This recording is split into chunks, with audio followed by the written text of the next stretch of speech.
Jadi ada saat-saat ada sesuatu yang menurut hitungan kita, karena mungkin kita ini masih berpikir garis atau bidang atau bangunan, kita belum bisa melihatnya secara ruang.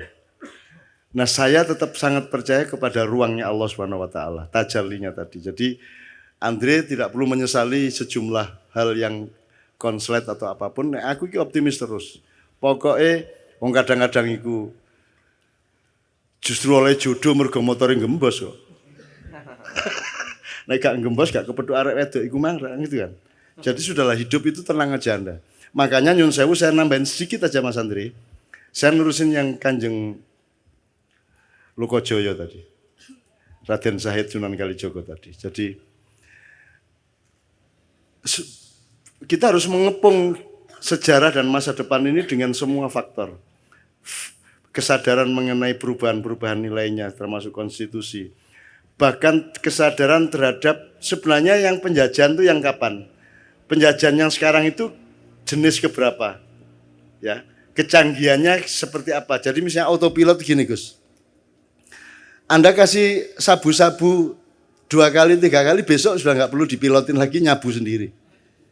Nah kita itu di bidang politik, psikologi, budaya itu sudah nggak perlu di remote sama Israel, sama Amerika, sama siapapun. Udah hancur-hancur sendiri.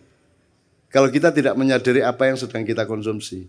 Nah, Anda tahu bahwa Indonesia ini dirusak dengan Divide et Impera.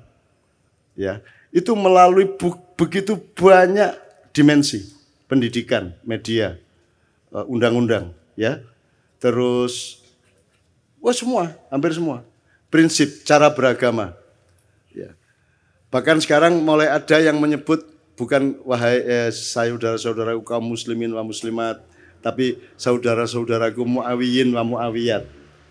Artinya orang-orang Islam yang sekarang ini mendapatkan informasi mengenai Islam itu dari kantor berita Mu'awiyah. Makanya nanti tanggal pertengahan Januari kalau Anda sempat ke Jogja, saya sama teman-teman Perdikan sedang menyiapkan pementasan Sengkuni Harga Mati. Subjudulnya, kalau judulnya Sengkuni 2019. Nanti kapan-kapan saya cerita mengenai Sengkuni ini, Anda pasti kecelek dan semua yang nonton pasti kecelek. Karena Anda pikir itu saya sedang ngomong garis, tidak. Saya tidak ngomong garis, tidak ngomong bidang, tidak ngomong bangunan, tapi ngomong ruang. Sengkuni dalam arti ruang, dan sengkuni itu tidak usah nyari kemana-mana. Anda berkaca sebenarnya ada unsur sengkuni di wajah yang Anda temukan di balik kaca itu. Dan hampir tidak ada yang tidak sengkuni di Indonesia sekarang ini. Tapi sengkuni Indonesia ini sangat rendah derajatnya sebagai manusia, kan penjahat aja ada yang derajatnya tinggi, ada yang rendah Mas. Ini sebagai penjahat Indonesia ini rendah sekali derajatnya. Sudah jahat rendah. Kalau sengkuni ini nyun sewu nih Pak Muzamil, tidak apa ya. Sengkuni ini kan cuma provokator Mas. Lici, yuwaswisu visuduri, haulihim gitu ya. Hanya ngipas-ngipasin hati, memprovokasi kan gitu tok. Itu kejahatannya tidak sampai ke terorisme. Tidak sampai ke ngeboman bunuh orang massal kan tidak sampai. Tidak sampai ke Westerling, tidak sampai ke pembunuhan massal. Sengkuni itu hanya seorang provokator, hanya seorang yang abal-abal aja. Itu dahsyat. Menurut saya sangat tinggi kepribadiannya Sengkuni itu karena melihat sejarahnya Sengkuni. Sengkuni itu singkat kata, karena suatu hal, seluruh keluarganya, bapak, ibunya, dan saudaranya 100 orang dipenjara oleh Prabu Destoroto yang mengawini kakaknya Sengkuni. Ya. Dan setiap orang yang dipenjara dari 102 orang itu hanya dikasih sebutir nasi untuk makan sehari. Tidak mungkin mereka bisa bertahan hidup. Sebutir nasi. Meskipun 100 butir nasi kan cuma segini Mas. Untuk makan 1 orang juga tidak kenyang, tidak akan bisa bertahan hidup. Maka singkat kata mereka berdiskusi, bapaknya ambil keputusan dan disetujui bahwa di antara 101 orang ini, 102 seharusnya, tapi yang satu kan jadi permaisurinya raja yang menghukum itu. Yang wajahnya ditutup sepanjang hidupnya untuk protes kepada nasibnya dan seterusnya. Diambil keputusan bahwa harus ada yang hidup di antara 101 orang ini. Maka yang 100 orang merelakan untuk dimakan oleh yang satu. Jadi Sengkuni itu bertahun-tahun kerjanya adalah makan saudaranya. Mutilasi, digoreng kikile sik, digoreng sikile sik, dirijine dikledusi, terus mari ngono motone di oseng-oseng, terus mari ngono jantungnya dirogoh, dicucup kayak jamu. Pokoknya sekian tahun dia di penjara, dia makan adik-adiknya sebanyak 98 orang dan bapak ibunya sebanyak 2 orang. Jadi dia menjadi jahat karena dia pernah dipaksa makan untuk regenerasi ini. Ya, untuk regenerasi, untuk kehormatan keluarga, harus hidup. Maka cara satu-satunya untuk hidup adalah makan 98 adiknya. Seperti Sumanto itu. Tapi satu persatu. Mas, Anda pernah membentak ibu Anda? Pernah membentak ayah saya? Pernah membentak ibu? Kalau sampean sekali membentak ibu sampean stres enggak? Bisa enggak tidur tenang Anda? Merasa bersahnya luar biasa, baru membentak ibu. Ini makan ibunya, bapaknya, dan adiknya 98 orang. Terpaksa dia makan. Menurut Anda itu kejahatan apa penderitaan? Penderitaan. Dan orang yang menderita harus makan saudaranya sendiri segitu banyak dan bapak ibunya. Kemudian hanya menjadi seorang provokator. Hanya menjadi seorang yang licik. Itu hebat enggak dia? Seharusnya Sengkuni menjadi teroris besar. Dia bunuh semua orang. Betul enggak? Harusnya dia obrak-abrik itu Astinapura, Indraprasta, dan semuanya. Karena dia bermaksud baik, maunya Mbak Yunya itu kawin sama Pandu. Karena dia mempertimbangkan bibit, bebet, bobot. Perhitungannya sangat baik untuk berkeluarga. Tapi ternyata dia dikawini oleh kakaknya yang buta itu. Dan Sengkuni tidak setuju, kemudian tapi karena sudah keputusan bapaknya dan keluarga, akhirnya dia tetap setia mengawal Mbak Yunya menjadi permaisuri kerajaan Astinapura. Kerajaan Astinapura ini rajanya akhirnya tahu bahwa sebelum kawin sama dia, dulu Mbak Yunya ini dikawinin sama kambing. Kemudian begitu kawin, kambingnya dibunuh, disembelih. Kenapa dikawinkan sama kambing? Karena menurut perhitungan primbon, neptunya tidak cocok antara Mbak Yunya dengan suaminya. Untuk membatalkan hitungan angka tadi, ya, weton tadi, maka dia dijadikan janda. Menjadi lain lagi hitungannya, menjadi sah, enggak apa-apa secara ilmu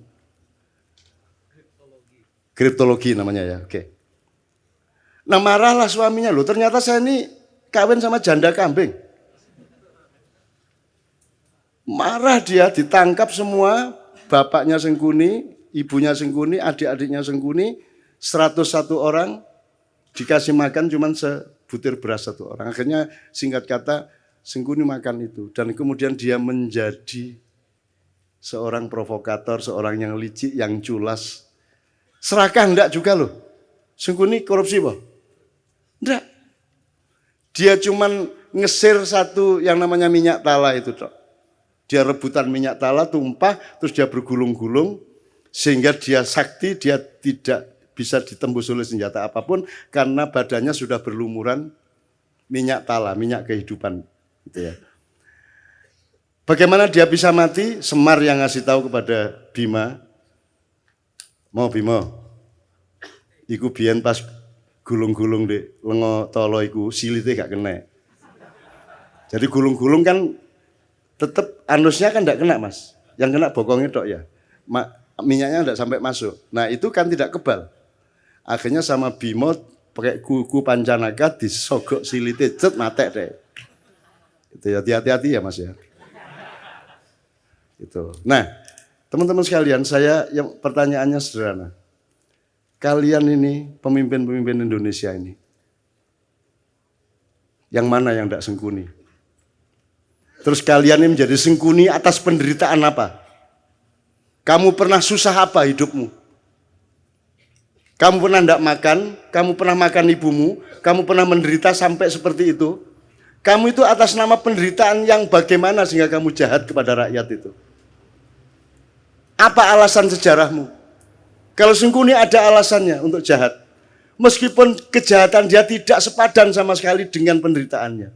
Seharusnya orang macam Sengkuni yang makan 101 keluarganya sendiri, dia dalam tanda petik berhak untuk menjadi teroris besar. Kalau dia tidak kuat, dia akan gila atau dia bunuh diri. Tapi Sengkuni sangat kuat dan sangat arif sehingga dia hanya menjadi provokator. Sementara kita dipimpin oleh Sengkuni-Sengkuni yang tidak punya alasan sejarah untuk jahat kepada rakyatnya. Kamu pernah jahat apa? Kamu pernah menderita apa? Wong kami yang tidak pernah utang seperti anak-anak utang. Kamu tidak pernah kredit seperti mereka. Kamu lancar-lancar saja kok. Ya toh? Kamu juga anak orang yang tidak miskin, cukup kaya sehingga kamu bisa nyalon kok. Urusanmu sama uang-uang besar. Atas nama apa kamu jahat kepada rakyatmu? Apa alasan sejarahmu? Dijawab kalau Sengkuni KB. Gitu loh Mas, jadi pentasnya itu soal itu. Ini apa toh? Allah mengatakan Allah tidak menyukai kata-kata yang diperjelas kejelekannya, ya apa? La yuhibbullahu al-jahra bisu'i minal qaul. Itu ya terjemahannya. Ya, terjemahannya. La yuhibbullahu al-jahra bisu'i minal qauli illa man zulim. Tidak, Allah tidak menyukai perkataan yang nyaring tentang keburukan kecuali orang yang dizalimi. Jadi mesuh, ya, boleh. Dendam, bagi orang yang dizalimi. Wobol kon niku gitu ya. Itu Allah tidak suka kecuali kamu dalam keadaan dianiaya. Betul enggak? Betul. Jadi kalau dianiaya, Allah membatalkan ketidaksukaan, ya wis ora apa-apa wong menderita kok gitu loh. Itu hukum Allah loh. Lah ini Indonesia ini kamu itu menderita apa? Sehingga kamu kejamnya begitu rupa kepada rakyat. Kamu pernah menderita apa? Kamu pernah miskin apa? Karena kamu pernah puasa kayak apa? Kamu pernah tirakat apa? Kamu lancar-lancar semua kok.